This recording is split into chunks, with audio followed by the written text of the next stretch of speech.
أعوذ بالله من الشيطان الرجيم. بسم الله الرحمن الرحيم.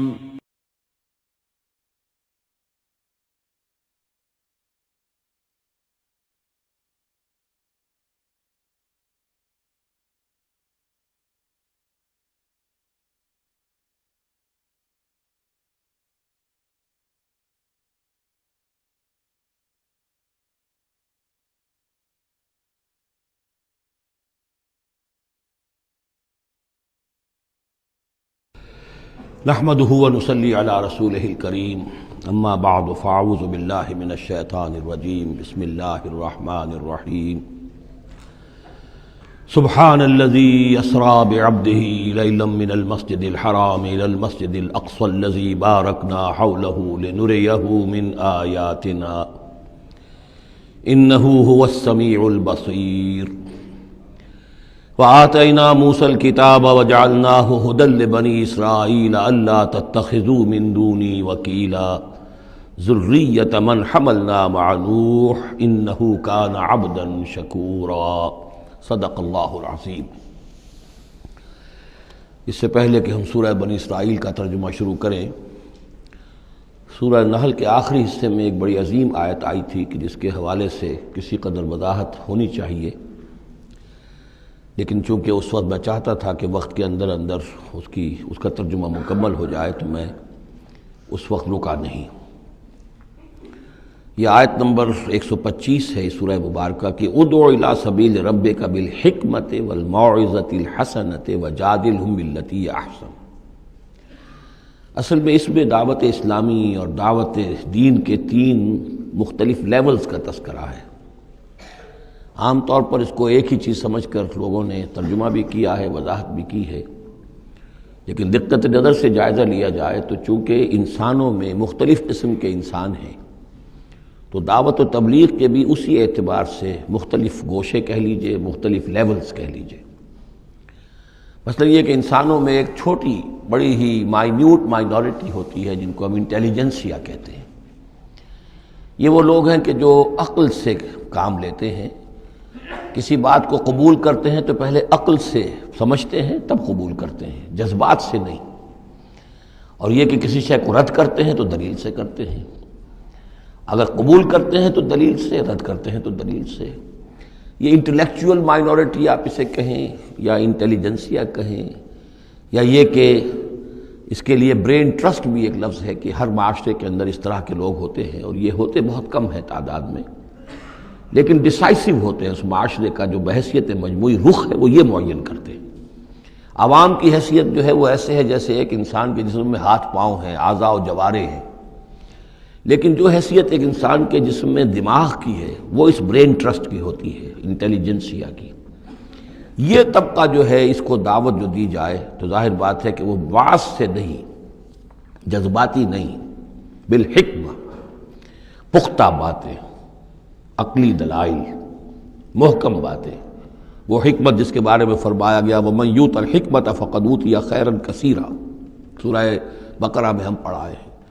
اور وہ حکمت کے جو 3 جگہ پر حضور صلی اللہ علیہ وسلم کی جو تعلیم و تربیت ہے اس کے مراحل میں سب سے اونچا مرحلہ بیان ہوا ہے، یتلو علیہم آیاتہ ویزکیہم ویعلمہم الکتاب والحکمہ۔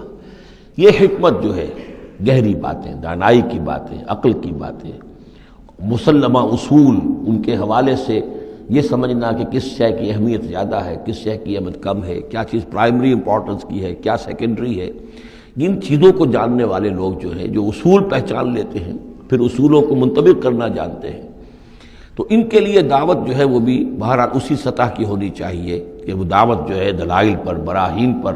جب قرآن کہتا ہے اپنے مخالفین سے ہاتوا برہانکم ان کنتم صادقین، لاؤ دلیل لاؤ، تو ظاہر بات ہے کہ پھر ان کے مخاطبین جو ہیں ان کو بھی حق پہنچتا ہے کہ وہ دلیل طلب کریں۔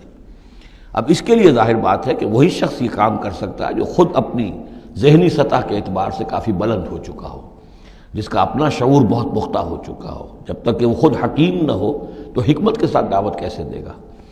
لیکن ایک ہے عام سطح لوگوں کی، عام لوگ جو ہیں جن کے دماغوں میں اس طرح کے کوئی فطور نہیں ہوتے، کوئی وہ عقل کی چھلنی لگی ہوئی نہیں ہوتی، ان کے جذبات جو ہیں اچھے، اگر جذبات اچھی بات کہی جائے تو جذباتی طور پر بھی اپیل ہو جاتی ہے۔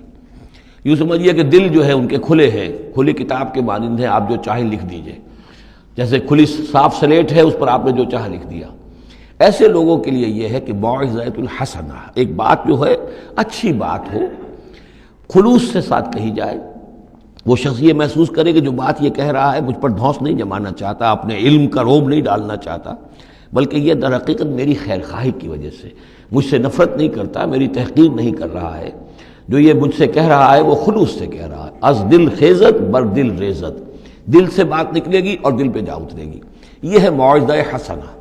عوام الناس کے لیے دعوت جو ہے وہ اس لیول کے اوپر ہوتی ہے، وہ زیادہ عقلی اور منطقی اور بحثیں اور ان کے سامنے فلسفے کی جو ہے وہ کتابیں کھول کر آدمی بیٹھ جائے تو یہ گویا کہ ان پر ظلم ہے، یہ ان کے لیے تکلیف مالا یطاق ہے۔ تو سب سے اوپر کا لیول ہے ادع الی سبیل ربک بالحکمہ، پھر ہے والموعظۃ الحسنہ عوام کے لیے۔ نمبر 3 وہ ہوتے ہیں کچھ لوگ معاشرے کے اندر کہ جو لوگوں کو گمراہ کرنے پر تلے ہوتے ہیں۔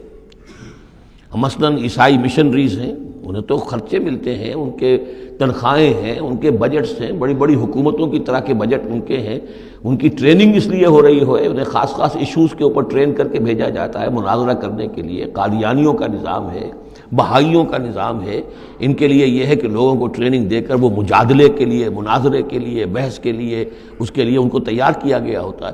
یہ بات مان کر دینے والے نہیں ہوتے، آپ خلوص کے ساتھ ان سے بات کریں گے تو وہ در حقیقت وہ تو یوں سمجھیے کہ ادھار کھائے بیٹھے ہوتے ہیں اس پر کہ انہوں نے بات نہیں ماننی، بلکہ یہ کہ لوگوں کو گمراہ کرنا، ان کے ساتھ جدال کرنا پڑتا ہے، جو جھگڑنا بھی پڑتا ہے، بحث بھی کرنی پڑے گی۔ لیکن اس بحث میں بھی جو ہمارے ہاں مناظرے کا لفظ آیا ہے، قرآن مجید میں مناظرے کا لفظ نہیں آیا ہے، مجادلے کا لفظ آیا ہے۔ جادلہم، ہاں ان سے جھگڑو، انہیں جواب دینے پڑیں گے ایسے کہ جو انہیں خاموش کر دیں، اگر وہ خاموش نہیں ہوں گے تو عوام الناس کے اوپر ان کا اثر ہو جائے گا۔ لیکن اس مجادلے میں بھی تمہارا اپنا اخلاقی معیار برقرار رہنا چاہیے، نیچے نہ اترو، گالم گلوچ پر نہ آ جاؤ، بہت گھٹیا انداز اختیار نہ کر لو، بلکہ جیسے کہا گیا کہ ان کے معبودوں کو گالیاں نہ دینی شروع کر دو، بلکہ یہ کہ اس میں بھی ہمیں آداب، اس کے اندر بھی آداب کو ملحوظ رکھتے ہوئے۔ تو یہ 3 لیولز ہیں، ادع الی سبیل ربک بالحکمۃ والموعظۃ الحسنۃ وجادلہم باللتی احسن۔ اب اس میں ہر ایک کے لیے پھر تیاری کرنی ہوگی۔ قادیانیوں سے مباحثے کرنے کے لیے ظاہر بات ہے عام آدمی نہیں کر سکتا جب تک کہ ان اسپیشل ایشوز کے اوپر اس کو صحیح جو ہے اس کو تعلیم نہ دے دی گئی ہو، اس کے اوپر تربیت نہ ہو گئی ہو۔ اور اسی طریقے سے جو بہائیوں نے کوئی مسائل اٹھائے ہوئے ہیں، منکرین حدیث نے کوئی اٹھائے ہوئے ہیں، تو اس طرح کے لیے جو ہے یہ 3 لیولز ہیں، ان کو سمجھ لیجیے۔ اب آئیے ہم سورہ بنی اسرائیل کی طرف چل رہے ہیں۔ یہ قرآن مجید کے وسط میں 2 عظیم خزانے ہیں حکمت قرآنی کے، سورہ بنی اسرائیل اور سورۃ الکہف، اور یہ نہایت حسین و جمیل جوڑا ہے۔ ان میں جوڑے ہونے کی جو نسبتیں ہیں، نسبت زوجیت، کیا کیا مشابہتیں ہیں، کس کس اعتبار سے کمپلیمنٹری ہیں، وہ تو ظاہر بات ہے کہ میں شروع میں زیادہ وقت نہیں لے سکتا، یہ تو دوران جب ہم ترجمہ کریں گے، پڑھیں گے، بات واضح ہو جائے گی۔ لیکن 1-2 موٹی موٹی باتیں دیکھ لیجئے۔ اس سورت کا آغاز ہو رہا ہے سبحان الذی اسریٰ بعبدہ، اللہ کی تسبیح کے ساتھ۔ سورہ کہف شروع ہوگی الحمدللہ الذی انزل علی عبدہ الکتاب، الحمدللہ، اور حدیث نبوی میں آیا ہے التسبیح نصف المیزان والحمدللہ تملؤہ، نظام جو میزان معرفت خداوندی ہے وہ آدھی ہو جاتی ہے تسبیح سے، سبحان اللہ کہنے سے، اور پر ہو جاتی ہے الحمدللہ کہنے سے۔ یہ دونوں مل کر گویا کہ معرفت خداوندی کا جو بھی انسان کے پاس ہو سکتا ہے اثاثہ اور جو پونجی ہو سکتی ہے اس کی تکمیل ہو جاتی ہے۔ یہ ہم آگے چل کر المسبحات میں اس مضمون پر تفصیلی گفتگو کریں گے، لیکن یہاں نوٹ کر لیجئے تسبیح سے شروع ہو رہی ہے سورہ بنی اسرائیل اور تحمید سے الحمدللہ الذی انزل علی عبدہ الکتاب۔ پھر یہ کہ یہاں ہے ذکر اللہ اپنے بندے کو لے گیا، وہاں ہے اللہ نے اپنے بندے پر کتاب اتاری، یہ گویا کہ ریسیپروکل معاملہ ہو رہا ہے۔ دونوں جگہ عبد کا لفظ آیا، رسول کا لفظ نہیں آیا۔ سبحان الذی اسریٰ بعبدہ، الحمدللہ الذی انزل علی عبدہ الکتاب۔ اس طرح آخر میں آپ دیکھیں گے 2 آیتیں قل سے شروع ہوگی، قل الرحمن ایما تدعوا فلہ الاسماء الحسنی، اسی طریقے سے آخری آیت بھی ہے۔ اور پھر اسی طریقے سے سورہ کہف کی بھی آخری 2 آیتیں قل سے شروع ہوگی۔ 4 قل ہیں، 4 قل تو سورتوں کے ہیں، قل یا ایھا الکافرون اور قل هو اللہ احد اور قل اعوذ برب الفلق اور قل اعوذ برب الناس، 4 قل بہت مشہور ہیں، لیکن یہ 4 قل جو ہیں 2 آیتیں قل والی یہ سورہ بنی اسرائیل کی آیات اور 2 آیتیں قل والی جو سورہ کہف نہایت عظیم آیات ہیں، اور ان دونوں میں بھی وہی ریسیپروکل نسبت ہوگی کی طرف کہ میں نے اشارہ کیا ہے۔ ایک اور خاص بات یہ ہے ان صورتوں میں کہ یہ اس طریقے سے انٹر لاکڈ ہے، جیسے ریل گاڑی کے 2 ڈبے ہوتے ہیں ان کو جوڑا ہوا ہوتا ہے بیچ میں، انٹر لاکڈ ہوتے ہیں۔ یہ جو ہے وہ ختم ہوگی سورہ مبارکہ کبر ہو تکبیرا، قل الحمد للہ الذی لم یتخذ ولدا، کہو کہ قل حمد، کل تعریف اللہ کے لیے ہے جس نے کسی کو اپنا بیٹا نہیں بنایا۔ یہ آخری آیت ہے، اور اس حکم پر گویا کہ تعمیل کرتے ہوئے اگلی صورت نازل ہو رہی ہے، الحمد للہ الذی انزل علی عبدہ الکتاب ولم یجعل لہ عوجا۔ اس طریقے سے یہ دونوں جوڑے جو ہیں باہم انٹر لاکڈ بھی ہیں۔ یہ سورہ بنی اسرائیل جو ہے اس کا پہلا رکوع اس اعتبار سے بہت اہم ہے، بہت عظیم ہے کہ اس میں بنی اسرائیل کی تاریخ کے 4 ادوار کا تذکرہ ہے جو کہ حضور صلی اللہ علیہ وسلم کی بعثت تک گزر چکے تھے۔ 2000 برس کی تاریخ ان کی ہے، جس کو کہ 4 ادوار میں یہاں 4 آیتوں میں سمو کر بیان کر دیا گیا۔ اس کا ہمارے لیے فائدہ کیا ہے کہ ایک حدیث نبوی میں آیا ہے لَيَأْتِيَنَّ عَلَىٰ أُمَّتِي مَا أَتَىٰ عَلَىٰ بَنِي إِسْرَائِيلَ حَزْوَ النَّعْلِ بِالنَّعْلِ، میری امت پر بھی وہ تمام حالات وارد ہو کر رہیں گے جو بنی اسرائیل پر وارد ہوئے، بالکل ایسے جیسے کہ ایک جوتی دوسری جوتی سے مشابہ ہوتی ہے۔ جوتیوں کا جوڑا زمین پر رکھا ہو تو آپ کو مختلف نظر آئیں گے، جوتیوں کے رخ جو ہیں وہ مختلف ہوں گے پنجوں کے حساب سے، لیکن اگر ان کے تلووں کو جوڑ دیں گے تو معلوم ہوگا کہ ان میں کوئی فرق نہیں ہے۔ تو اسی طریقے سے 4 ادوار امت مسلمہ، امت محمد صلی اللہ علیہ وسلم کی تاریخ کے گزر چکے ہیں۔ تو گویا کہ اپنے آپ کو سمجھنے کے لیے بھی یہ آئینہ جو ہے ان آیات میں جو تاریخ بنی اسرائیل کا آ رہا ہے وہ بہت مفید ہے۔ چنانچہ اس پر میں نے مضمون لکھا تھا، وہ پھر پہلے تو اب چھپتا ہے چھوٹی شکل میں، وہ کتابچہ ہے تنظیم اسلامی کا تاریخی پس منظر، اور اس کے بعد ایک بڑی کتاب بھی اب آ چکی ہے، سابقہ اور موجودہ مسلمان امتوں کا ماضی، حال اور مستقبل، اردو میں وہ کتاب بھی موجود ہے جو اس موضوع پر ہے۔ لیکن اس ضمن میں جو کچھ مجھ پر کھلا ہے وہ در حقیقت ان آیات کے حوالے سے اور اس حدیث کی کنجی سے، وہ حدیث جو ہے گویا کہ وہ ایک کنجی کی حیثیت رکھتی تھی جس سے کہ میں نے ان آیات میں جو خزانہ مضمر ہے علم کا اور معرفت کا اور معلومات کا، اس کو میں نے کھولا ہے اللہ کے فضل و کرم سے۔ اب جو ہے انگریزی میں بھی یہ کتابچہ جو ہے چھوٹا بھی موجود ہے، rise and fall of the Muslim امہ، اور دوسری طرف انگریزی میں اب دوسری کتاب کی بھی ترجمانی آ گئی ہے، لیسنز فرام ہسٹری، اور وہ سب کے سب جیسا کہ میں نے عرض کیا یہاں سے ماخوذ ہے۔ سبحان الذی اسریٰ بعبدہ لیلا من المسجد الحرام الی المسجد الاقصی، پاک ہے وہ ذات کہ جو لے گئی راتوں رات اپنے بندے کو صلی اللہ علیہ وسلم مسجد الحرام سے، یعنی مکہ مکرمہ خانہ کعبہ کے پاس سے، الی المسجد الاقصی، دور کی مسجد کی طرف، یعنی یروشلم، بیت مسجد اقصی جو کہ قبلہ رہا ہے بنی اسرائیل کا، الذی بارکنا حولہ، جس کے ماحول کو ہم نے بابرکت بنایا ہے۔ یہ بابرکت اس اعتبار سے بھی ہے کہ بہت ہی یعنی دنیاوی اعتبار سے بھی بہت زرخیز علاقہ ہے، بہت اچھی آب و ہوا ہے، اور اس اعتبار سے بھی کہ یہاں سینکڑوں نبی آئے ہیں، حضرت ابراہیم کا مدفن بھی وہیں ہے، حضرت ابراہیم کا مسکن وہ رہا ہے، بہت سے انبیاء وہاں رہے ہیں، اور یہ جو مرکز رہا ہے یروشلم کا، ہیکل سلیمانی، یہ نہ معلوم کتنے نیک لوگ جو ہیں یہاں رہے ہیں اور یہاں پر عبادتیں ہوتی رہی ہیں، تو وہ پورا ماحول جو ہے روحانی اعتبار سے بھی مادی اعتبار سے بھی بڑا بابرکت ہے۔ یہ اشارہ ہو رہا ہے معراج کے سفر کی طرف، جس کے 2 حصے ہیں، ایک حصہ زمینی اور حصہ پھر آسمان کی طرف۔ زمینی حصہ یہ ہے کہ مسجد حرام سے اور مسجد اقصی یروشلم تک حضور کو لے جایا گیا، اور اس کے بعد پھر وہاں سے جو ہے اسینٹ، جو اوپر اٹھنا جو ہے آسمانوں کی طرف کا سفر جو ہے وہ شروع ہوا ہے۔ قرآن مجید میں یہاں صرف اس پہلے حصے کا ذکر کیا ہے، اور اس کا خاص سبب کیا ہے؟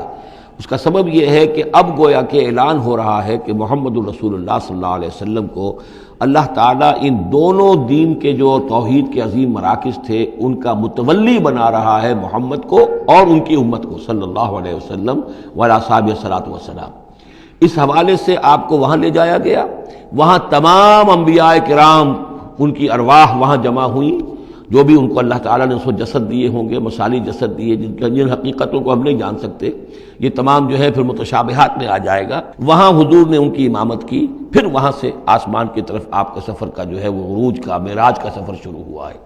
اس کا ذکر قرآن مجید میں اس دوسرے حصے کا جو ہے وہ پھر سورۃ النجم میں آئے گا مختصر طور پر، یہاں صرف اس کے زمینی حصے کا ذکر ہے۔ سبحان الذی اسریٰ بعبدہ لیلا من المسجد الحرام الی المسجد الاقصی الذی بارکنا حولہ لنریہ من آیاتنا، تاکہ ہم دکھائیں اسے، اپنے بندے کو، محمد کو صلی اللہ علیہ وسلم، اپنی آیات۔ انہ هو السمیع العلیم، یقیناً سمیع البصیر، یقیناً وہی اللہ ہے سب کچھ سننے والا، سب کچھ دیکھنے والا۔ اب اس کے بعد وہ جو مرکز تھا وہاں پر، چونکہ بنی اسرائیل کی تاریخ کا وہ مرکز رہا ہے، حضرت سلیمان علیہ السلام نے اس کو تعبیر کیا تھا، تو اب ان کی تاریخ کا حوالہ شروع ہو رہا ہے۔ وَآتَيْنَا مُوسَى الْكِتَابَ، اور ہم نے موسیٰ کو کتاب دی تھی یعنی تورات۔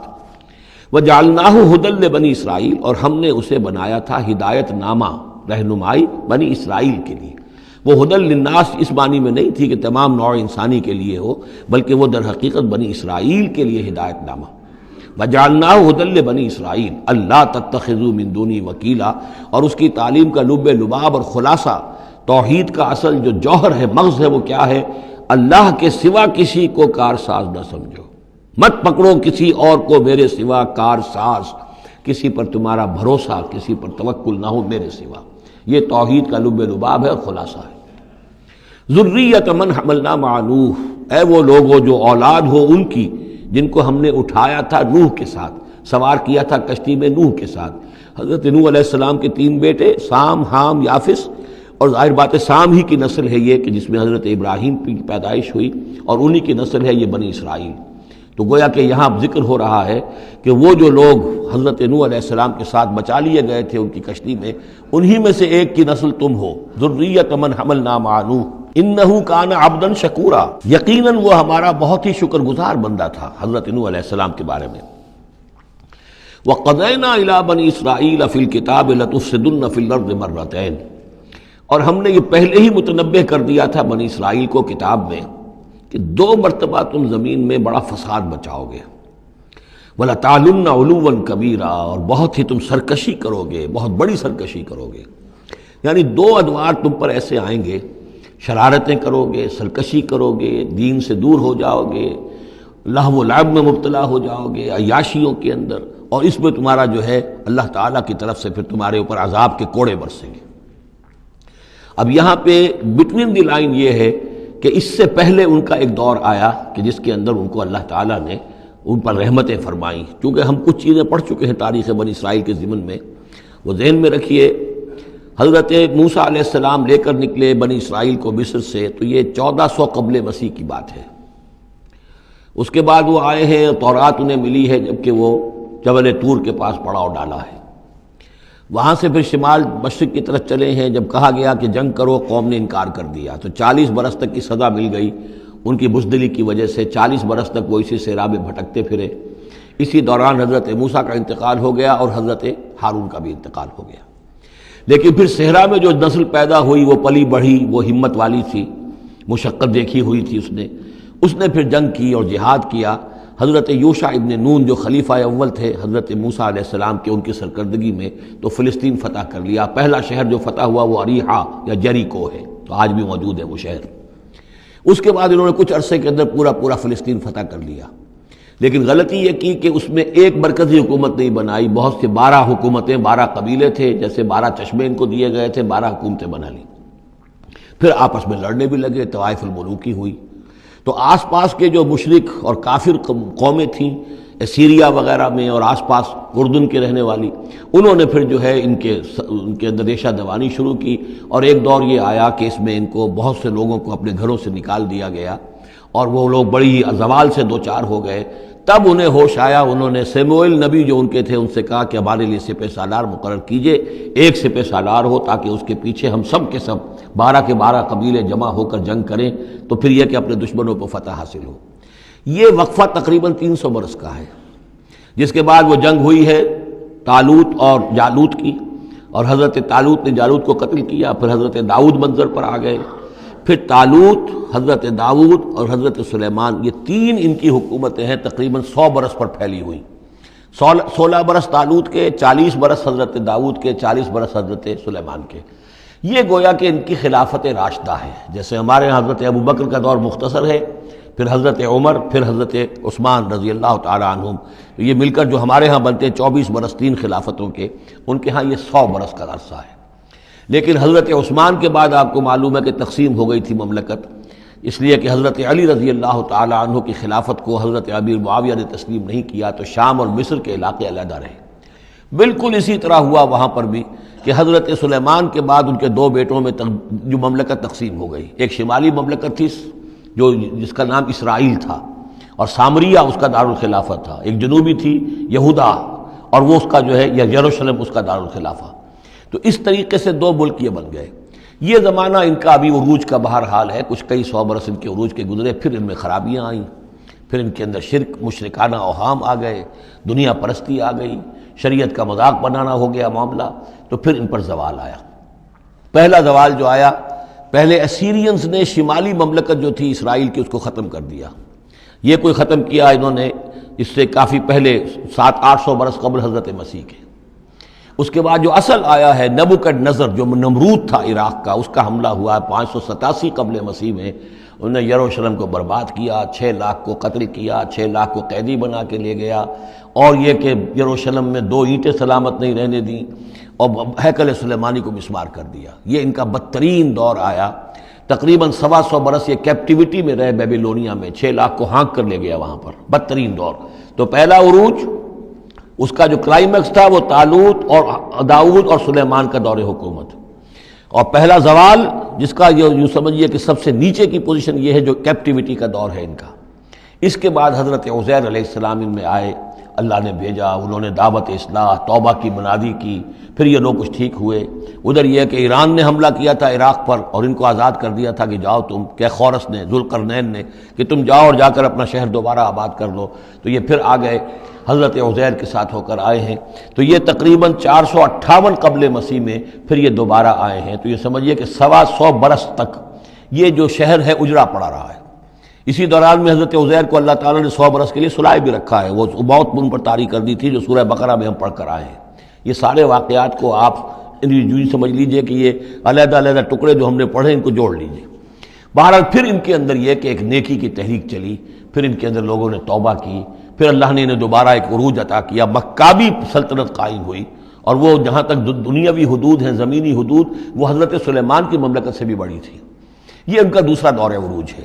لیکن پھر ان کے اندر زوال آیا، پھر خرابی آئی، پھر وہی دنیا پرستی، وہی عیاشیاں، وہی بدماشیاں، وہی مشرکانہ اوہام۔ اس کے نتیجے میں پھر ان پر جو کوڑے پڑے ہیں وہ پہلے تو پڑے ہیں یونانیوں کے ہاتھوں، سکندر مقدونی نے پہلے فتح کیا ان کو، پھر سلیوکس جو اس کا اس پہ سالار تھا وہ ان پر حکمران رہا ہے۔ اس کے بعد یہ ہے کہ پھر رومنز آ گئے، رومنز نے ان کو فتح کر لیا، ان کی حکومتیں چلتی رہیں۔ یہ دوسرا دور ہے۔ اس دور میں پھر یہ ہے کہ رومنی کے ہاتھوں سن 70 عیسوی میں دوبارہ یروشلم تباہ و برباد ہوا، 1,33,000 یہودی ایک دن میں قتل کیے۔ پھر دوبارہ وہ ٹیمپل یا ہیکل سلیمانی جو دوبارہ تعمیر کر لیا تھا حضرت عزیر کے بعد، پھر وہ مسمار کر دیا گیا، اور وہ آج تک مسمار پڑا ہوا ہے۔ اور گویا کہ حضور صلی اللہ علیہ وسلم کی بعثت کے وقت 500 برس ہو چکے تھے اس کو مسمار ہوئے ہوئے۔ سن 70 عیسوی میں وہ مسمار ہوا، اور 571 میں حضور کی پیدائش ہے، یعنی آپ کی پیدائش بھی پورے 500 برس بعد ہوئی ہے، جبکہ یہ رومیوں کے ہاتھوں ہیکل سلیمانی تباہ و برباد کر دیا گیا تھا۔ یروشلم میں پھر کوئی متنفس نہیں رہا، لیکن یہ کہ بعد میں جو ہے اس کے اندر ان کو یہاں سے نکال باہر کیا گیا، ان کا ڈائسپورا شروع ہو گیا۔ وہ ڈائسپورا اس صدی کے شروع میں ختم ہوا ہے، وہ پھر میں بعد میں بات کروں گا۔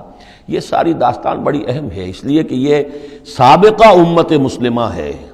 یہ وہ امت مسلمہ ہے جس کے ہاں 1400 برس تک نبوت رہی، جس کے ہاں 3 کتابیں نازل ہوئی ہیں، جن کے بارے میں قرآن میں 2 جگہ ہے کہ یا بنی اسرائیل اذکروا نعمتی التی انعمت علیکم وانی فضلتکم علی العالمین، میں نے تمام جہان والوں پر تمہیں فضیلت دی ہے۔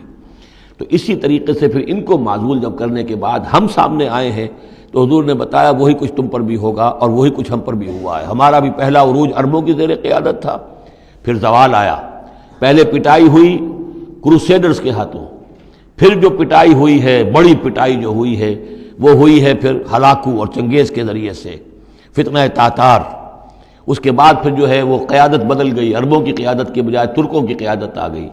وہ وہی لوگ جنہوں نے لاکھوں کروڑوں مسلمان قتل کیے، پھر وہ ایمان لے آئے، اسلام لے آئے. انہی کے ذریعے کی مختلف حکومتیں بنی، ترکان تیموری اور ترکان صفوی اور ترکان سلجوقی اور ترکان عثمانی. لیکن اس کے بعد پھر ان پر بھی زوال آیا. وہ ہم نے دیکھ لیا اس صدی میں گریٹ اوٹومان امپائر جو ہے اس صدی کے شروع میں ختم ہو گئی. اور ہم پر بھی جو دوسرا جو دور آیا عذاب کا، وہ یورپ کی قوموں کے ذریعے سے آیا. کہیں انگریز آ گئے، کہیں فرانسیسی آ گئے، کہیں اطالوی آ گئے، کہیں اسپینیئرز آ گئے، کہیں ڈچ آ گئے. تو جیسے کہ یہودیوں پر بھی دوسرا عذاب جو آیا تھا وہ گریکس اور رومنز کے ہاتھوں، اسی طریقے سے مسلمانوں پر بھی دوسرا زوال کا دور جو آیا ہے وہ یورپین کولونیل پاورز کے ہاتھوں آیا. ہم نے یہ طے کر دیا تھا، پہلے ہی سنا دیا تھا بنی اسرائیل کو کہ تم اپنی تاریخ میں 2 مرتبہ بہت فساد مچاؤ گے اور بہت سرکشی کرو گے. فَإِذَا جَاءَ وَعْدُ أُولَاهُمَا، جب ان دونوں میں سے پہلے وعدے کا وقت آ گیا، بَعَثْنَا عَلَيْكُمْ عِبَادًا لَنَا أُولِي بَأْسٍ شَدِيدٍ، ہم نے تم پر مسلط کر دیے اپنے ایسے بندے جو بڑی سخت جنگ کرنے والے، بڑے سخت جنگجو تھے. فَجَاسُوا خِلَالَ الدِّيَارِ، تو وہ تمہاری آبادیوں میں، ملکوں میں گھس گئے. وَكَانَ وَعْدًا مَفْعُولًا، اور وہ وعدہ جو اللہ کا تھا وہ پورا ہو کر رہا. یعنی جب تم شرارت کرو گے، جب تم دین سے برگشتہ ہو جاؤ گے، جب تم اللہ کی کتاب کو، اللہ کے قانون کو جو ہے وہ مذاق اور ہنسی بنا لو گے، تو پھر تم پر ہمارے عذاب کے کوڑے پڑیں گے. یہ میں بتا چکا ہوں. پہلے یہ کوڑے آئے اسیرینز کے ہاتھوں جنہوں نے ختم کر دیا اسرائیلی مملکت کو. پھر یہ آئے نیبوکڈنیزر کے ہاتھوں، بیبیلونینز کے ہاتھوں، جس نے کہ یروشلم کو بھی برباد کیا، 6 لاکھ کو قتل کیا، 6 لاکھ کو ساتھ لے گیا اور ہیکل سلیمانی مسمار کر دیا. ثم رددنا لکم الکرۃ علیہم، پھر ہم نے تمہاری باری لوٹائی ان پر. پھر اللہ تعالیٰ نے ان کو پھر ایک مرتبہ پھر وہ دی سہارا دیا. چاہے وہ سہارا ایرانیوں کی وجہ سے ہوا کہ خورس یا سائرس ذوالقرنین، اس نے اب عراق پر حملہ کیا اور پھر یہاں پہ ان کو اجازت دے دی کہ تم چلے جاؤ اور جا کر اپنا شہر دوبارہ آباد کر لو. تو یہ واپس آئے. ثم رددنا لکم الکرۃ علیہم، پھر ہم نے تمہاری باری لوٹا دی ان پر. وامددناکم، اور تمہاری مدد کی، بے اموال کے ذریعے سے بھی، و بنینا، اور اولاد بیٹوں کے ذریعے سے بھی، وجعلناکم اکثر نفیرا، اور پھر ہم نے تمہیں بنا دیا ایک کثیر تعداد والی قوم. تم پھلے پھولے پھر ایک بڑی پراسپرس قوم بن گئے. ان احسنتم احسنتم لانفسکم، تم نے اگر کوئی بھلائی کمائی تو اپنے نفس کے لیے بھلائی کمائی، اپنے لیے کمائی، اپنے فائدے کے لیے. وَإِنْ أَسَأْتُمْ فَلَهَا، اور اگر کوئی برا کام کیا تو وہ بھی اپنے لیے کیا، اس کا وبال تم پر دنیا میں بھی آیا اور آخرت میں بھی اس کا عذاب آئے گا. فَإِذَا جَاءَ وَعْدُ الْآخِرَةِ، جب وہ دوسری مرتبہ کی وہ سرکشی اور تمرد اور شیطنت تمہاری اور تمہارا جو ہے دین سے برگشتگی کا دور آیا، تو دوسرے وعدے کا وقت آیا. لِيَسُوءُ وُجُوهَكُمْ، یہاں وہ الفاظ محذوف سمجھیے. بَعَثْنَا عَلَيْكُمْ عِبَادًا لَنَا أُولِي بَأْسٍ شَدِيدٍ، وہ گویا کہ الفاظ یہاں ریپیٹ نہیں کیے گئے. دوبارہ پھر ہم نے تمہارے اوپر ایسے زوردار لوگوں کو مسلط کیا. لِيَسُوءُ وُجُوهَكُمْ، تاکہ وہ تمہارے چہروں کو بگاڑ دیں، تمہارے حلیے بگاڑ دیں. وَلِيَدْخُلُوا الْمَسْجِدَ كَمَا دَخَلُوهُ أَوَّلَ مَرَّةٍ، اور وہ داخل ہوں مسجد میں، یعنی مسجد اقصیٰ میں، ہیکل سلیمانی میں، جیسے کہ وہ داخل ہوئے تھے پہلی مرتبہ. جیسے بے حرمتی کی تھی بیبیلونینز نے بیت المقدس کی اور ہیکل سلیمانی کی، ایسی ہی بے حرمتی پھر کی ہے ٹائٹس رومی نے سن 70 عیسوی میں اس ہیکل کی بھی، اور ہیکل کو مسمار کر دیا.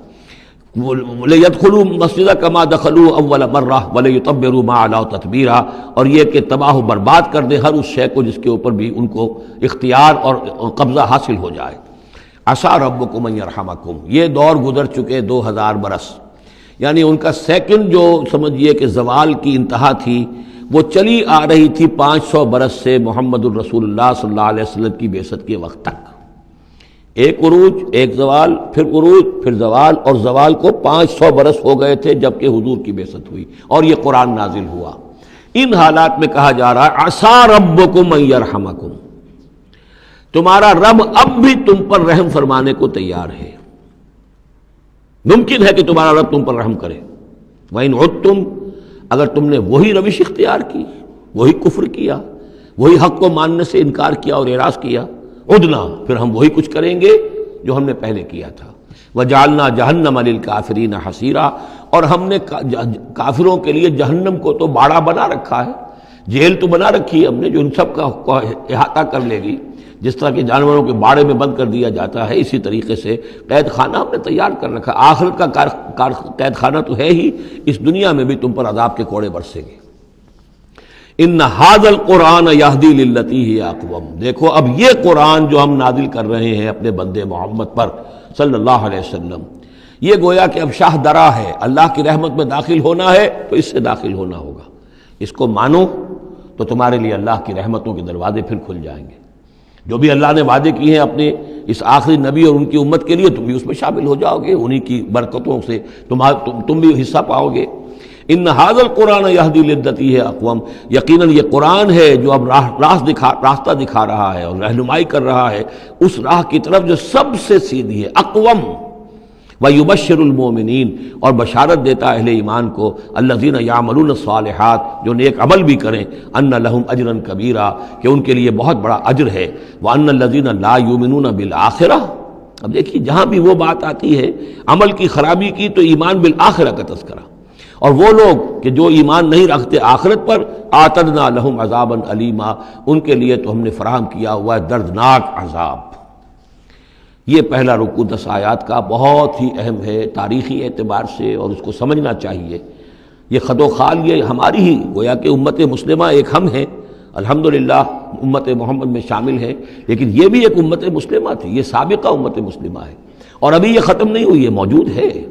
اگر ڈپوزڈ ہے، معزول کر دی گئی ہے، وہ دوسری بات ہے، اور تقریباً 2000 برس سے یہ بڑے سختیوں کے اندر تھی، لیکن اب تقریباً 100 برس سے یہ ابھر کر آ گئی ہے، اور یوں سمجھیے کہ اب 2 پتنگیں اوپر چڑھ رہی ہیں۔ ایک سابقہ امت مسلمہ کی 1917 سے چڑھنی شروع ہوئی، بالفور ڈکلریشن، 1948 میں اسرائیل بن گیا، 1967 میں اسرائیل کی جو توسیع ہو گئی، 1991 میں آپ کو معلوم ہے کہ جو اس کا اربوں میں ایک ہی دشمن ہو سکتا تھا جس سے اسے خطرہ تھا، عراق، اس کا برکس نکال دیا گیا۔ اب وہ اس پورے علاقے کے اندر تو کتنی بڑی طاقت ہے کہ کسی عرب ملک کے اندر یہ جرت نہیں ہے کہ وہ اسرائیل کا مقابلہ کر سکے۔ لیکن یہ کہ امت مسلمہ میں بھی رینائسنس شروع ہوا ہے، یہ بھی اپنے انتہائی زوال کو پہنچ چکی تھی اس صدی کے آغاز میں۔ پہلی جنگ عظیم کے بعد جب سلطنت عثمانیہ ختم ہوئی، خلافت ختم ہو گئی 1924 میں، تو اس کے بعد سے یہاں بھی ایک رینائسنس شروع ہو چکا ہے۔ یہاں بھی پھر آزادی کی تحریکیں چلیں، پھر جو ریوائیول کی تحریکیں، احیائی تحریکیں، جماعت اسلامی کی تحریک، اخوان کی تحریک، مخزومی پارٹی، اسی طریقے سے جو ایران میں تھے فدائی، یہ تحریکیں چل رہی ہیں۔ تو اس کو بھی جاننا بہت ضروری ہے کہ یہ جو صدی ہماری گزری ہے، اب ختم ہو رہی ہے، اس صدی کے دوران ہمارا ایک زوال کا عمل بھی چل رہا تھا، اور ایک یہ کہ ایک نئی ایک ترقی کی طرف بھی ہم آگے بڑھے ہیں رفتہ رفتہ۔ یہ دونوں پروسیس سائڈ بائی سائڈ، مرج البحرین یلتقیان بینہما برزخ لا یبغیان، یہ دونوں عمل چل رہے ہیں۔ ان تمام چیزوں کا صحیح اندازہ ہونا چاہیے، ذہن میں خاکہ ہونا چاہیے، تاکہ کوئی شخص دین کی خدمت کر رہا ہو تو اسے معلوم ہو زمان و مکان کے اعتبار سے میں کہاں ہوں، کس جگہ کھڑا ہوں، ماضی کیا ہے، سامنے کیا ہے، داہنے بائیں کیا حالات ہیں۔ تو یہ ساری چیزیں جو ہیں ان کو سمجھنا بہت ضروری ہے۔ چنانچہ وہ جو میں نے چند کتابوں کا تذکرہ کیا ان کو غور سے پڑھیے، 2 مختصر ہیں، 2 ذرا اس سے بڑی ہیں۔ وَيَدْعُو الْإِنسَانُ بِالشَّرِّ دُعَاءَهُ بِالْخَيْرِ، اور انسان پکار بیٹھتا ہے شر جبکہ وہ پکار رہا ہوتا ہے اپنے نزدیک خیر۔ یعنی جب انسان دعا کرتا ہے اللہ یوں کر دے، اسے یہ معلوم نہیں کہ یہ اس کے لیے شر ہے، مانگ رہا ہے۔ جیسا کہ ہم پڑھ چکے سورہ بقرہ میں، عسیٰ ان تکرہوا شیئا وہو خیر لکم، اے اللہ یہ چیز مجھ سے دور کر دے، جو چیز تم ناپسند کرتے ہو حقیقت میں اس میں تمہارا خیر ہے۔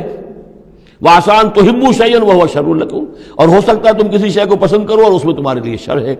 اللہ یعلم وانتم لا تعلمون، اللہ جانتا ہے تم نہیں جانتے۔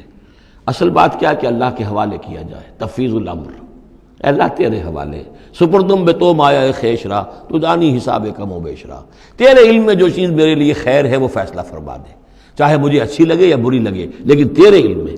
اللہم انی استخیرک بعلمک واستقدرک بقدرتک واسألک من فضلک العظیم، میں تو تیری قدرت سے قدرت چاہتا ہوں، تیرے علم سے خیر چاہتا ہوں، مجھے کیا پتا کس شے میں خیر ہے کس میں شر ہے، تو جانتا ہے۔ لیکن انسان کیا ہے، وہ تو اپنی عقل کو آگے رکھتا ہے، اے اللہ یوں کر دے، ایسا ہو جانا چاہیے، حالانکہ اس کو نہیں معلوم کہ بے وقوف جو شے مانگ رہا ہے وہ اس کے لیے خیر نہیں ہے، شر ہے۔ وَيَدْعُو الْإِنسَانُ بِالشَّرِّ دُعَاءَهُ بِالْخَيْرِ، اور انسان مانگ بیٹھتا ہے اپنے لیے شر جبکہ وہ مانگ رہا ہوتا ہے اپنے تئیں، اپنے خیال میں، اپنے ذوق میں خیر۔ وَكَانَ الْإِنسَانُ عَجُولًا، اور انسان بہت جلد باز ہے، اس جلد بازی کی وجہ سے، شارٹ سائٹڈنس کی وجہ سے وہ شر کو خیر، خیر کو شر سمجھ بیٹھتا ہے۔ وَجَعَلْنَا اللَّيْلَ وَالنَّهَارَ آیَتَيْنِ، اور ہم نے رات اور دن کو 2 نشانیاں بنا دیا ہے۔ فَمَحَوْنَا آیَةَ اللَّيْلِ، تو ہم نے رات والی نشانی کو تو تاریک بنا دیا، اسے مٹا دیا، محو کر دیا. وجعلنا آیۃ النہار مبصرۃ، اور دن والی نشانی کو ہم نے سجھانے والی بنا دیا، روشن کر دیا. لتبتغوا فضلا من ربکم، تاکہ اس روشنی کے اندر تم اپنے رب کا فضل تلاش کرو، تمہاری جو معاشی جد و جہد ہے اس کے لیے بھاگ دوڑ کر سکو. ولتعلموا عدد السنین والحساب، اور دن اور یہ رات کا جو فرق ہے اور تفاوت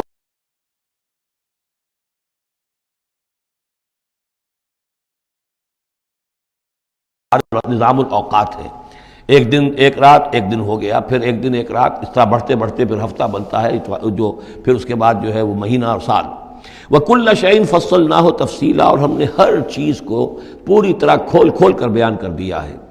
وَكُلَّ إِنسَانٍ أَلْزَمْنَاهُ طَائِرَهُ فِي عُنُقِهِ، اور ہر انسان کے ہم نے چپکا دیا ہے اس کی قسمت یا اس کی نحوست یا اس کی خوشبختی یا اس کی جو بھی ہے بدقسمتی، یہ سب چیزیں انسان کی اپنی گردن میں ہم نے کہیں چپکا دی ہیں.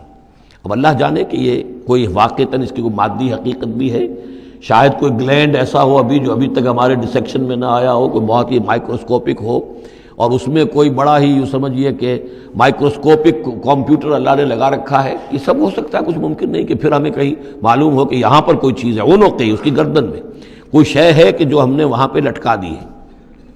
وَكُلَّ إِنسَانٍ أَلْزَمْنَاهُ طَائِرَهُ، طائر کا لفظ جو آتا ہے عام طور پر تو نحوست کے لیے آتا ہے، لیکن یہ کہ اس کے ساتھ یہ جو بھی قسمت ہے، کسی کا مقسوم ہے، جو بھی اس کو ملنا ہے، یہ ساری چیزیں جو ہیں انسان کی، وہ ہر انسان کے ساتھ گویا کہ اس کی وہ کتاب ام الکتاب میں سے اللہ تعالیٰ نے جو اس کا کھاتا ہے، اس کا ڈیبٹ کریڈٹ وہ یہاں پر لگا دیا ہے. وَنُخْرِجُ لَهُ يَوْمَ الْقِيَامَةِ كِتَابًا يَلْقَاهُ مَنشُورًا، اور ہم نکال لیں گے اس کے لیے قیامت کے دن اسے ایک کتاب کی شکل میں جسے وہ پڑھے گا، کھلی ہوئی کتاب. یعنی یہیں پر شاید وہ کوئی لگا ہوا ہے، کوئی ریکارڈر ہے کہ جس کے اندر وہ سارے ہمارے افعال و اعمال ریکارڈ ہو رہے ہیں، چاہے وہ کتنا ہی مائکروسکوپک ہو، اور اس کے بعد اس کو نکال کر جو ہے وہ رکھا جائے. یہ ایک چپ کے اندر، آپ کو معلوم ہے چپسی کا تو سارا کھیل اس وقت دنیا میں چل رہا ہے، اس میں آپ کی پوری زندگی کی فلم موجود ہے، آپ نے ایک ایک حرف جو زبان سے نکالا وہ موجود ہے، آپ کے ذہن میں جو جو خیالات آتے رہے وہ موجود ہے، آپ کے دل میں جو جو نیتیں پروان چڑھتی رہی وہ موجود ہے. وہ ایک چپ جو ہے کفایت کرے گا. وَكُلَّ إِنسَانٍ أَلْزَمْنَاهُ طَائِرَهُ فِي عُنُقِهِ وَنُخْرِجُ لَهُ يَوْمَ الْقِيَامَةِ كِتَابًا يَلْقَاهُ مَنشُورًا، اور کہہ دیا جائے گا اقرا کتابک، خود پڑھ لو اپنی کتاب، یہ اپنا اعمال نامہ خود پڑھ لو. کفا بنفسک اليوم علیک حسیبا، تم خود بھی آج کافی ہو کہ حساب کر لو، ڈیبٹ کریڈٹ کا حساب جوڑ لو، یہ سارا تمہارے سامنے تمہارا کچا چٹھا موجود ہے. من اہتدی فانما یہتدی لنفسہ، جو کوئی بھی ہدایت پر آتا ہے، ہدایت کو اختیار کرتا ہے تو وہ اپنے بھلے کے لیے، اپنے فائدے کے لیے.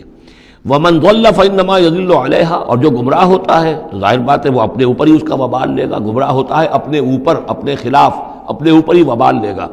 ولا تزر وازرۃ وزر اخری، اور دیکھو نہیں ہوگی کوئی جان اٹھانے والی کسی اور کے جان کے بوجھ کو، ہر ایک کو اپنا بوجھ خود اٹھانا ہے. جو بھی آپ کے اعمال کا انبار ہے وہ آپ کے کندھوں پر ہوگا، کوئی اور نہیں اٹھا سکے گا.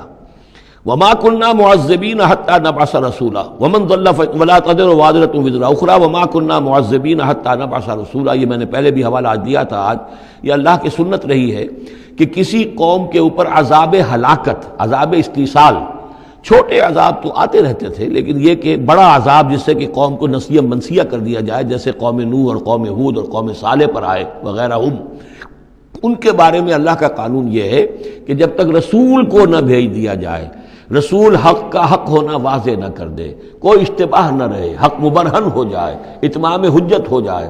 رسلا مبشرین و منذرین لئلا یکون للناس علی اللہ حجت بعد الرسل، پھر اس کے بعد عذاب آتا تھا. وما كنا معذبین حتی نبعث رسولا، ہم عذاب دینے والے نہیں رہے ہیں جب تک کہ رسول نہ بھیج دیں. وَإِذَا أَرَدْنَا أَن نُهْلِكَ قَرْيَةً أَمَرْنَا مُتْرَفِيهَا، اور جب ہم فیصلہ کر لیتے تھے کہ کسی بستی کو یا کسی علاقے کے رہنے والوں کو ہلاک کرنا ہے تو پھر ہم کھلی چھوٹ دے دیتے تھے اس کے جو مرفہ الحال لوگ ہوتے تھے، دولت والے، پیسے والے، ان کی رسی دراز کرتے تھے. فَفَسَقُوا فِيهَا، وہ خوب ادھم مچاتے تھے، فسق و فجور، لہو و لعب، عیاشیاں، بدماشیاں، اس کا بازار گرم کر دیتے تھے. فحق علیہ القول، یہاں تک کہ وہ گویا کہ بھٹی پوری طرح دہک جاتی تھی اور وہ بستی یا وہ علاقہ جو عذاب الہی کا پورے طور پر مستحق ہو جاتا تھا. وحق علیہ القول فدمرناها تدمیرا، تو پھر ہم اسے، اس بستی کو اکھاڑ کر پٹخ دیتے تھے، اللہ کی طرف سے عذاب آ جاتا تھا. یعنی یہ بتایا جا رہا ہے کہ عذاب آنے میں سب سے بڑا حصہ جو ہوتا ہے کسی قوم کے سرمایہ داروں کا ہوتا ہے، ان کی رنگ رلیاں، ان کے جو بھی ان کے عیش اور ان کی عیاشیاں اور ان کی بدماشیاں جو ہیں، در حقیقت وہ عوام اگر روک نہیں رہے تو وہ بھی مجرم ہو گئے۔ ہاں جو روکنے والے ہیں، نہیں منکر کرنے والے، ان کو اللہ تعالیٰ بچا لیتا ہے، ورنہ یہ کہ جن لوگوں نے ان کو روکا نہیں، گویا کہ وہ انہی کے حکم میں ہے۔ وَكَمْ أَهْلَكْنَا مِنَ الْقُرُونِ مِنْ بَعْدِ نوح، اور کتنی ہی نسلوں اور قوموں کو ہم نے ہلاک کیا ہے نوح کی قوم کے بعد۔ وَكَفَى بِرَبِّكَ بِذُنُوبِ عِبَادِهِ خَبِيرًا بَصِيرًا، اور آپ کا رب کافی ہے لوگوں کے گناہوں سے واقف ہونے کے اعتبار سے، وہ جانتا ہے۔ کفا بربک بذنوب عبادہ خبیرا بصیرا، خبیر اور بصیر ہونے کے اعتبار سے خوب جانتا ہے کس نے کیا کمایا ہے، کس نے کون کون سے گناہ جو ہیں اپنے نامہ اعمال میں درج کرائے ہیں۔ یہ جو اب آیتیں آ رہی ہیں یہ اس موضوع پر، اگرچہ یہ موضوع جو ہے قرآن مجید میں بار بار آتا ہے، لیکن یہ مقام اس موضوع کے لیے ضربۂ سنام ہے قرآن کا، چوٹی یہ ہے اس موضوع پر۔ وہ موضوع کیا ہے؟ من کان یرید العاجلۃ عجلنا لہ فیہا ما نشاء لمن نرید، جو کوئی عاجلہ کا طلبگار بنتا ہے، اس دنیا ہی کا طالب ہے، یہیں کا عیش، یہیں کا آرام، یہیں کی دولت، یہیں کا نام، یہیں کی شہرت، یہیں کا اقتدار، بس یہی کا چاہیے، یہی چاہیے۔ من کانا یرید العاجلۃ، جو ارادہ کر رہا ہے اسی کا، عجلنا لہ فیہا، تو ہم جلد دے دیتے ہیں اسے اس میں سے، کچھ دولت دے دیں گے، کچھ اور شہرت دے دیں گے، کچھ دنوں کے لیے وزیر اعظم بنا دیں گے، کچھ اور کر دیں گے، ان کی محنت جو ہے اس کو کسی نہ کسی درجے میں کامیاب کر دیں گے، لیکن دو شرطوں کے ساتھ۔ ما نشاء لمن نرید، جتنا ہم چاہیں گے اور جس کے لیے چاہیں گے۔ یہ ضروری نہیں کہ ہر شخص جو دنیا کا طالب ہے دنیا اسے مل ہی جائے۔ بہت سے ایسے لوگ ہوتے ہیں وہ ساری عمر اپنے آپ کو ہلکان بھی کر دیتے ہیں، دنیا پھر بھی ہاتھ نہیں آتی، ایسا بھی ہوتا ہے۔ یہ اللہ کا فیصلہ ہوتا ہے، جتنا ہم چاہتے ہیں، جس کو چاہتے ہیں، دنیا میں اس کی محنت کا نتیجہ دے دیتے ہیں۔ من کانا یرید العاجلۃ عجلنا لہ فیہا ما نشاء لمن نرید ثم جعلنا لہ جہنم، پھر چونکہ وہ طالب دنیا کا تھا، اس میں سے ہم نے انہیں دے دیا جتنا چاہا، پھر اس کے لیے ہم جہنم مقرر کر دیتے ہیں، یصلاھا مذموما مدحورا، اس میں وہ داخل ہوگا مذمت زدہ ہو کر اور دھکے دیے جا کر۔ اب دوسری طرف ومن اراد الآخرۃ، اب یہ ہے اصل شے جس کو لٹمس ٹیسٹ میں کہتا ہوں۔ ہر شخص اپنے گریبان میں جھانکے، میں طالب آخرت ہوں یا طالب دنیا ہوں؟ دنیا کی بجائے یہ لفظ عاجلہ آیا ہے، دنیا بھی مؤنث ہے، ادنا قریب کی شے کو کہتے ہیں ادنا، اور اس کا مؤنث دنیا۔ عاجل جلدی والی شے، دنیا جو ہے یہ زندگی نقد ہے اور یہ فوری طور پر ہے، یہاں کی جو راحت ہے وہ بھی نقد ہے، یہاں کی تکلیف ہے وہ بھی نقد ہے، فوری طور پر محسوس ہو جاتی ہے۔ آخرت کی راحت بھی ابھی وہ بعد میں آنے والی شے ہے، اور وہاں کا عذاب بھی بعد میں آنے والا، اس لیے وہ آخرہ ہے۔ تو آخرہ کے مقابلے میں یا دنیا کا لفظ آئے گا یا عاجلہ کا لفظ آئے گا۔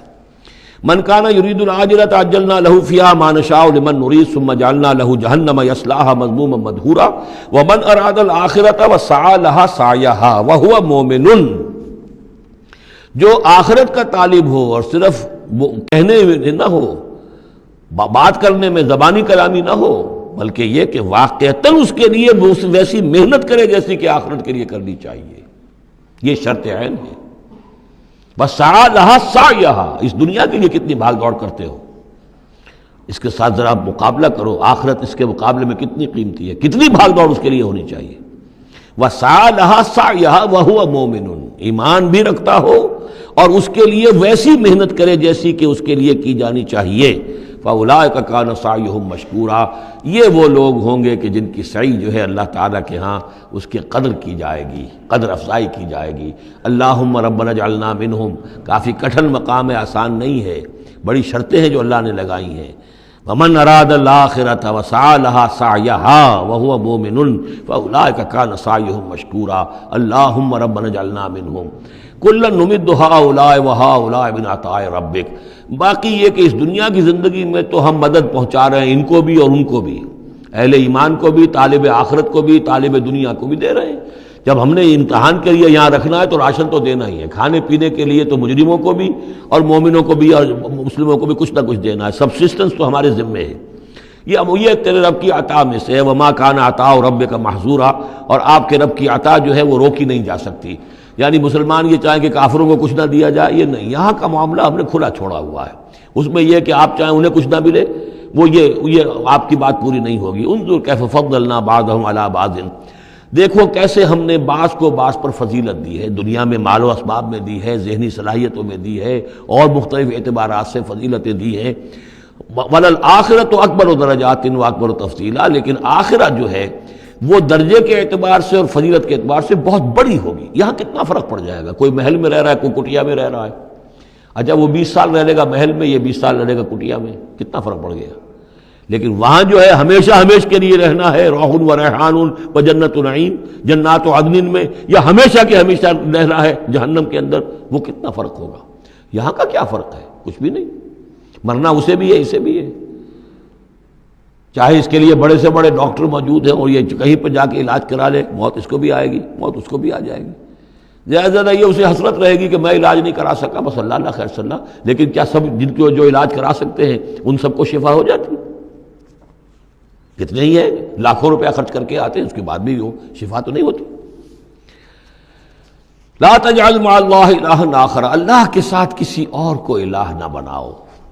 فتقعد، پھر تمہیں بیٹھ رہنا پڑے گا مذموما مخذولا، مذمت زدہ ہو کر اور اللہ کی جناب سے بے توفیق بنا کر۔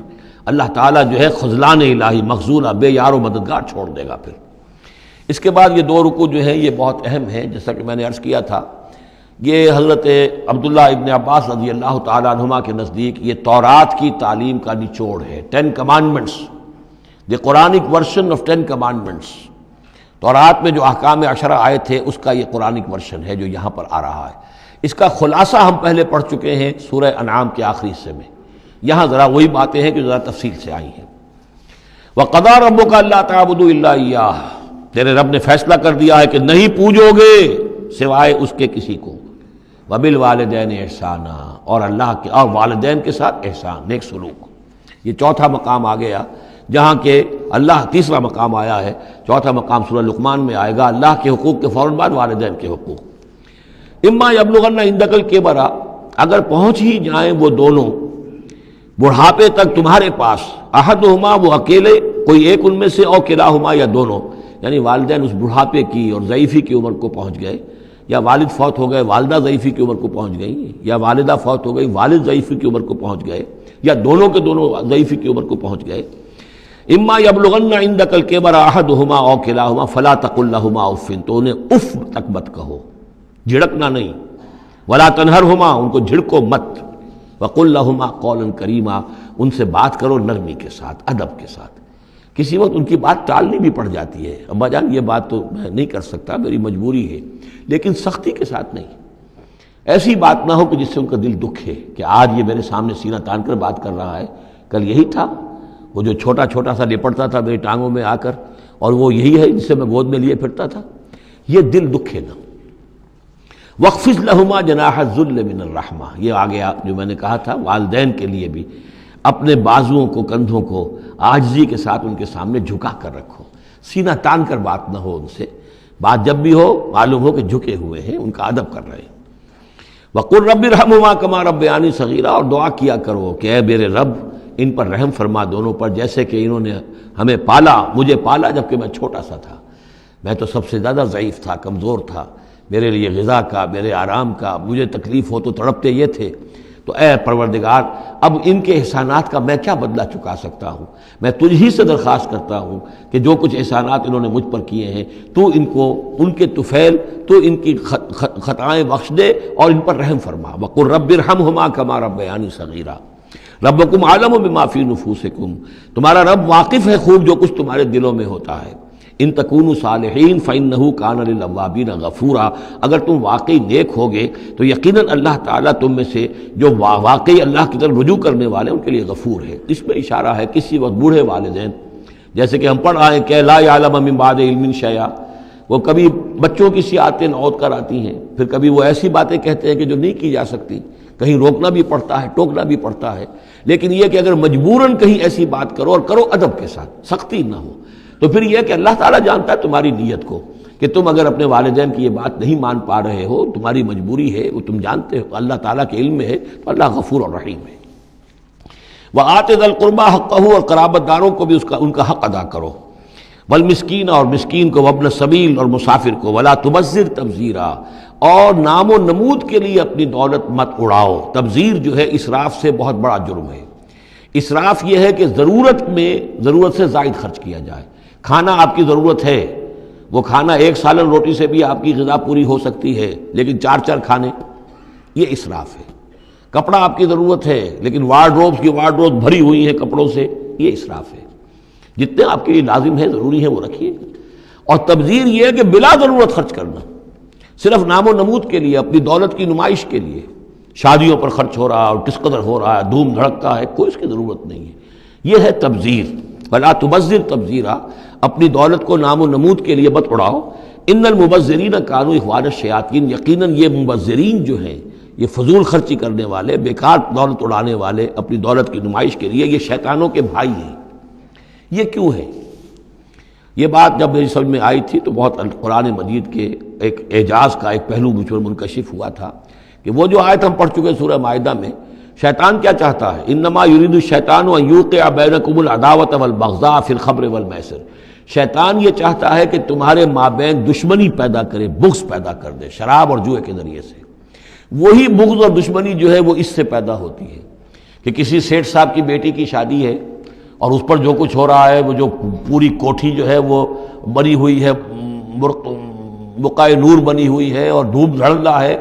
اچھا، اسی سیٹھ صاحب کا کوئی شوفر بھی ہوگا، کوئی پہرے دار ہوگا، کوئی مالی ہوگا، کوئی اس کا خانسامہ ہوگا، اس کی بچی شاید بوڑھی ہو رہی ہو، اس کے ہاتھ پیلے نہیں ہو رہے ہیں، کیا ہوگا اس کے دل میں؟ کیا چھریاں نہیں چل رہی ہوں گی اس کے دل میں؟ کیا پھر محبت پیدا ہوگی یا نفرت پیدا ہوگی؟ پھر تو ایسا ہوگا کہ جب اس کا داؤ چلے گا، یہ پیٹ پھاڑے گا اپنے اس سیٹھ کا اور لے کر جائے گا۔ یہ ہے وہ دشمنی ڈالنے والی بات، تبذیر جو ہے، جس سے کہ دشمنی پیدا ہوتی، طبقاتی شعور پیدا ہوتا ہے۔ ہیوز اور ہیو ناٹس کے درمیان ایک جو خلیج ہے وہ زیادہ سے زیادہ جو ہے گہری اور چوڑی ہوتی چلی جاتی ہے۔ وَكَانَ الشَّيْطَانُ لِرَبِّهِ كَفُورًا، اور یقیناً شیطان اپنے رب کا بہت ہی ناشکرا تھا۔ وَإِمَّا تُعْرِضَنَّ عَنْهُمْ ابْتِغَاءَ رَحْمَةٍ مِّن رَّبِّكَ تَرْجُوهَا، اور اگر تمہیں اعراض کرنا ہی پڑ جائے ان سے، یعنی قرابت دار ہے، کوئی اور آپ سے کوئی سائل آ گیا ہے، کوئی اور ہے جو آپ سے کوئی مدد چاہ رہا ہے، اگر آپ کو اعراض کرنا ہی پڑ جائے، کیوں؟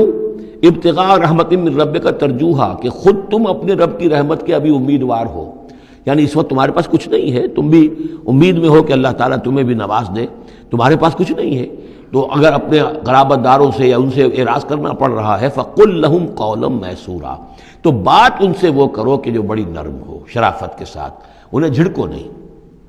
وَلَا تَجْعَلْ يَدَكَ مَغْلُولَةً إِلَىٰ عُنُقِكَ، اور نہ تو اپنے ہاتھ کو باندھ لو اپنی گردن کے ساتھ، یہ اصل میں کنایا ہے، استعارہ ہے بخل سے، کہ ہاتھ بندھا ہوا ہے، اس ہاتھ سے کچھ نکل ہی نہیں سکتا، کسی کو کچھ خیر جو ہے وہ مل ہی نہیں سکتا۔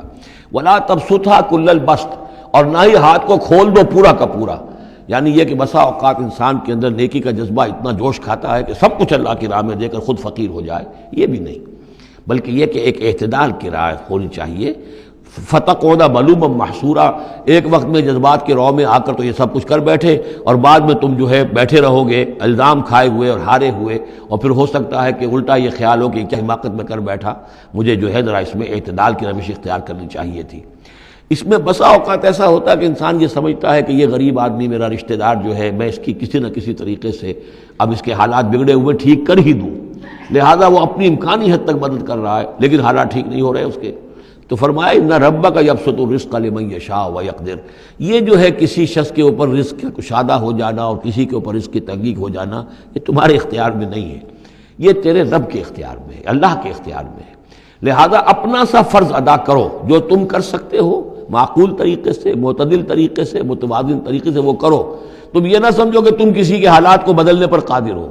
ان ربک یبسط الرزق لمن یشاء ویقدر، یہ تو تیرا رب ہی ہے کہ جو کھول دیتا ہے رزق جس کے لیے چاہتا ہے، کشادہ کر دیتا ہے اور تنگ کر دیتا ہے جس کے لیے چاہتا ہے۔ انہ کان بعبادہ خبیرا بصیرا، یقیناً وہ اپنے بندوں کے حق میں اپنے بندوں سے پوری طرح باخبر ہے اور ان کے حالات کو دیکھ رہا ہے۔ ولا تقتلوا اولادکم خشیۃ املاق، اور اپنی اولاد کو قتل مت کرو مفلسی کے اندیشے سے۔ اب یہ جو ہمارے ہاں برتھ کنٹرول کی پوری تحریک ہے پوری دنیا میں، اور مالتھوس صاحب کے زمانے سے جو تحریک چلی تھی، اور یہ کنٹرول جو ہے آبادی کا، پاپولیشن کنٹرول، تو اگرچہ ہم یہ تو نہیں کہہ سکتے کہ اس کی ساری شکلیں حرام مطلق ہیں، بعض شکلیں اس کی جائز ہیں، اور اس کے لیے ہم صرف یہ کہہ سکیں گے کہ وہ مکروہات میں شامل ہے، لیکن یہ کہ ایک تحریک کی حیثیت سے در حقیقت یہ نفی ہے ایمان کی۔ اللہ پر توکل نہیں ہے، اللہ کے رازق ہونے پر بھروسہ نہیں ہے، اپنے حساب کتاب کو جوڑ رہے ہو، تمہیں کیا پتا اللہ کے خزانے کون کون سے ہیں؟ ابھی کچھ عرصے پہلے ہمیں پتہ ہی نہیں تھا کہ سمندر کے اندر سے کیا کچھ غذا نکل آئے گی اور کتنی عمدہ غذا ہوگی۔ یہ گوشت جو آپ کو سمندر سے ملتا ہے یہ کس قدر عمدہ ہے صحت کے لیے۔ باقی جو گوشت ہم کھاتے ہیں اوپر سے ریڈ میٹ، اس کے اندر کیا کیا ہیزرڈز ہیں اور کیا کیا خرابیاں ہماری صحت کے لیے، اور یہ جو ہے جو ہمیں ملتا ہے سمندر سے یہ کس قدر عمدہ ہے، لحمن طریہ جو ہم پڑھ چکے ہیں، تو معلوم نہیں تھا۔ اسی اعتبار سے جان لیجئے کہ تم اپنی اولاد کو قتل نہ کرو، اگرچہ جو بھی یعنی یوں سمجھیے کہ کنٹراسیپٹیو میتھڈ جو ہیں اس کے اوپر قتل کا اطلاق تو نہیں ہوگا، البتہ یہ کہ اگر باقاعدہ ایبارشن ہوتی ہے تو وہ تو یقیناً قتل ہی کے زد میں آئے گی۔ وَلَا تَقْتُلُوا أَوْلَادَكُمْ خَشْيَةَ إِمْلَاقٍ نَحْنُ نَرْزُقُهُمْ وَإِيَّاكُمْ، ہم ہی ان کو بھی رزق پہنچائیں گے اور تمہیں بھی ہم دیتے ہیں۔ تم سمجھتے ہو کہ تمہیں رزق خود اپنے ذریعے سے مل رہا ہے، یہ رزق ہم نے ہے جو تمہیں دیا ہے۔ إِنَّ قَتْلَهُمْ كَانَ خِطًا كَبِيرًا، یقیناً ان کو قتل کرنا جو ہے بہت بڑی خطا ہے۔ وَلَا تَقْرَبُوا الزِّنَا، اور زنا کے قریب تک مت جاؤ۔ اب یہاں پر یہ نہیں کہا کہ زنا مت کرو، زنا سے تو بہت فاصلے پر رہو، keep at a safe distance. ولا تقربوا الزنا، اس کے قریب تک نہ جاؤ، انہ کان فاحشۃ وساء سبیلا، یقیناً یہ بہت بے حیائی کا کام ہے اور بہت ہی برا راستہ ہے۔ ولا تقتلوا النفس التي حرم اللہ الا بالحق، اور مت قتل کرو اس جان کو، انسانی جان کو جسے اللہ نے محترم ٹھہرایا ہے مگر حق کے ساتھ۔ حق کیا ہے؟ قاتل کو قتل کیا جائے گا، اس کی جان لے لی جائے گی، اس کے قتل کے بدلے خون کے بدلے خون، یا مرتد ہے اس اسلامی ریاست میں اسے قتل کر دیا جائے گا، یا یہ کہ زانی یا زانیہ ہے شادی شدہ اس کو رجم کیا جائے گا، یا یہ ہے کہ اور بھی کوئی قتل کی جو ہے جس کے اوپر یہ کہ عائد ہو جائے، کافر ہے حربی ہے، ہر کافر نہیں، جس کے ساتھ اعلان جنگ ہے اسے قتل کیا جائے گا، یہ ہے بالحق۔ ومن قتل مظلوما، اور جسے قتل کر دیا گیا مظلوم طور پر بغیر یعنی کسی حق کے ظلم سے، فقط جعلنا لولیہ سلطانا، تو اس کے ولی کو ہم نے ایک اختیار دیا ہے، اس کے اختیار ہے اب جو مقتول ہے اسلامی قانون میں اس کے ورثاء کو اختیار حاصل ہے، چاہے تو وہ قاتل کی جان لے لے، اصرار کریں اس پر کہ ہم خون کا بدلہ خون، جان کا بدلہ جان لیں گے، چاہے اسے معاف کر دیں، اور چاہے تو خون بہا لے کر اور جو رقم لے کر جو ہے اس کو معاف کر دیں۔ یہ تین شکلیں ہیں لیکن اختیار ان کے پاس ہے، حکومت کے پاس نہیں ہے، کوئی جج یہ فیصلہ نہیں کر سکتا، کوئی صدر مملکت جو ہے اس کا مختار نہیں ہے، جو ہمارے دستور میں ان کو اختیار دے رکھا ہے وہ اسلام کے صریح منافی ہے۔ یہ تو در حقیقت اختیار ہے صرف مقتول کے ورثاء کا۔